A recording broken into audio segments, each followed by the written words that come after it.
నీ బిడ్డలకు ఏమని చెప్పండి, ఆశీర్వాదం అవుతాయి. ఒకళ్ళు అంటారు, ఏంటో పెద్దగా ఏముండదండి, కానీ ఇద్దరు గొప్పడు అయిపోతుంది, పట్టిందల్లా బంగారం అయిపోతుంది, వీడు పట్టిందల్లా బంగారం అయిపోతుంది, ఏదో భలే ఉంది అంటారు. అది ఈడు గొప్పతనం, ఈ పిల్ల గొప్పతనం కాదా, వీళ్ళ వెనకాల ఎవరో బలమైన ప్రార్థనలో చేశారు.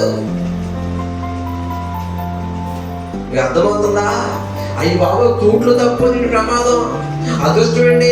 ఈరోజు ఎవడో గొప్ప చూద్దాం కాదు, అమ్మో నాన్న దేవుడు గొప్ప చూసి ఎప్పుడో చేసిన ప్రార్థన ఈరోజు ఆ ప్రాణం పోకుండా అమ్మాయి అమ్మ తప్పించాడు. అప్పుడు మాట కదా, అయ్యి బాబు ఇక్కడ అడింది, ఇక్కడ అడిగి కాకుంటున్నాడు, ఇక్కడ అడిగింది, ఇక్కడ వెళ్తే ముందు అది ఎత్తుకొని ఈ ఎవడ బాబు చూద్దాం కాదు, ఈడెవడ బాబు చూద్దాం కాదు, ఈడు వెనకాల వాడి దైవజనుడు, వాళ్ళ అమ్మ, వాళ్ళ నాన్న, మొత్తం మీద సంఘము ఎవరో, ఈడు ఇతర కోసము ఎవరి మొక్క చూశారో దేవుడు మొక్క చూసి ప్రార్థన చేశారు. కాబట్టి ఈ రోజు ఆ అబ్బాయికి లేదా ఆ భర్తకి ఏమైందంటే ఆ అబ్బాయిమో నేను నమ్ముతున్నాను కానీ అనంటారా కాదంట.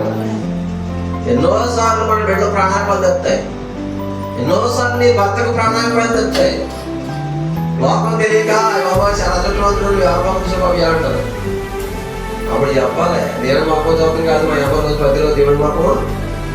అది అసలు విషయం. ఊరకనే గొప్పవాడు ఎవరంటే ఊరకనే కార్యం జరగవు. ప్రార్థన, అబ్రాహాము చేసిన ప్రార్థన అంట అబ్రాహాము తరతరాలకే వచ్చేసింది. కాబట్టి ఈ రోజు మనం చేస్తున్న ప్రార్థనకు అర్థమవుతున్నాయి అనుకుంటారేమో, లేదు. ఒకరోజు ఖచ్చితంగా వాటన్నిటికీ నెరవేర్పు చూస్తాం. చూస్తాం